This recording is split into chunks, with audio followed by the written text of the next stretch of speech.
நம்மளோட arm whole உயர calculation.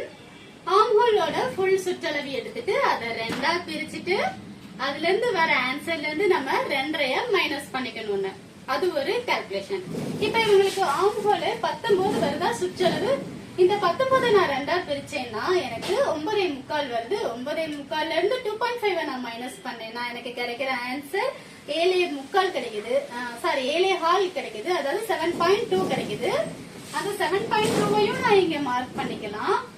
அதே நான் இன்னொரு கால்குலேஷன் என்னன்னா நம்மளோட ஷோல்டரோட லென்த் என்ன வந்துச்சோ அந்த லென்த்தையும் நம்ம அப்படியே ஆர்ம் ஹோல் உயரமா இறக்கிக்கலாம். இப்ப ஆர்ம் ஹோல் உயரம் இதுல 7 கிடைக்குதா. 6.5 பிளஸ் 0.5 சேர்த்திருக்கேன் சீம் அலவன்ஸுக்காக. அதை நான் அப்படியே அந்த 7 இன்ச்சு நான் இங்க கீழே ஆர்ம் ஹோல் உயரமா இறக்கிக்கிறேன். 7